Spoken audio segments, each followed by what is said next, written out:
அனைவருக்கும் வணக்கம். இன்னைக்கான இந்த வீடியோவில் ஒரு ரூபாய் நாணயம் உங்கள் கையில் இருந்தால் போதும், பணம் உங்களிடம் வந்து கொண்டே இருக்கும். என்ன செய்யணும் அப்படின்றத பார்க்கலாம். அதுக்கு முன்னாடி நீங்கள் நம்ம சேனலை இன்னும் சப்ஸ்கிரைப் பண்ணிக்கல அப்படின்னா மறக்காமல் சப்ஸ்கிரைப் பண்ணிக்கோங்க.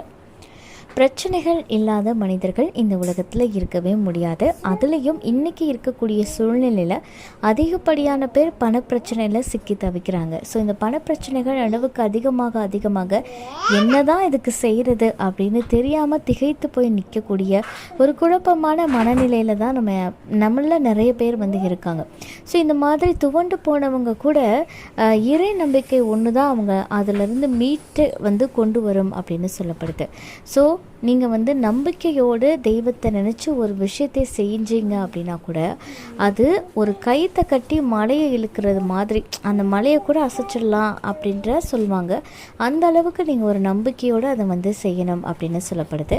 அந்த வகையில் இன்றைக்கி நம்ம பார்க்கக்கூடிய இந்த ஒரு தாந்திரிக பரிகாரம் உங்களுக்கு இருக்கக்கூடிய அந்த பிரச்சனையிலிருந்து உங்களை நிச்சயமாக ஒரு நல்ல மாற்றத்தை உங்களுக்கு கொடுக்கும். இதை நீங்கள் எந்த நாளில் வேணாலும் தாராளமாக செய்யலாம். ஃபஸ்ட்டு இதுக்கு ஒரு மஞ்சள் நிறத்தில் இருக்க மாதிரி ஒரு துணி எடுத்துக்கோங்க. அப்புறம் நான் சொன்ன மாதிரி ஒரு துளசி, கொஞ்சமாக துளசி எடுத்துக்கோங்க. அப்புறம் நான் முன்னாடி சொன்ன மாதிரி ஒரு ரூபாய் நாணயம், அது கூட 2 விரலி மஞ்சள் இதையும் எடுத்துக்கோங்க. இப்போ இதை மூணையுமே நல்லா முடிச்சா கட்டிக்கோங்க.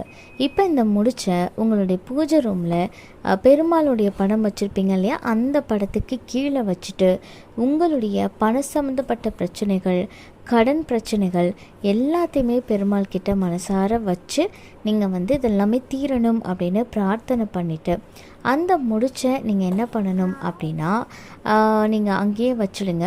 இப்போ நீங்கள் இந்த முடிச்சை பார்த்தீங்கன்னா உங்கள் பூஜை ரூமில் எப்போவுமே இருக்க மாதிரி பார்த்துக்கோங்க. ஒருவேளை இப்போ நீங்கள் பூஜை ரூமை சுத்தம் பண்ண போகிறீங்க அப்படின்னா அப்போ அதை எடுத்தால் கொஞ்சம் தள்ளி வச்சுட்டு அதுக்கப்புறமா பூஜை ரூமை சுத்தம் பண்ணதுக்கப்புறமா மறுபடியும் அதே இடத்துலையும் வச்சுடுங்க.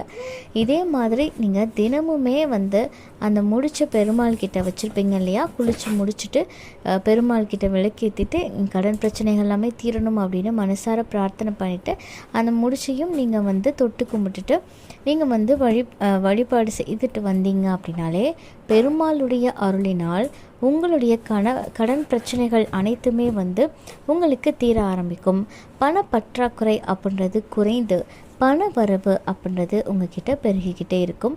அதே மாதிரி பார்த்திங்கன்னா உங்கள் பூஜை ரூமில் மகாலட்சுமி படம் வச்சுருப்பீங்க இல்லையா, மகாலட்சுமியுமே தினமுமே தீபம் ஏற்றி மனசார வழிபட செல்வ வளத்தை உங்களுக்கு அள்ளி கொடுப்பாங்க.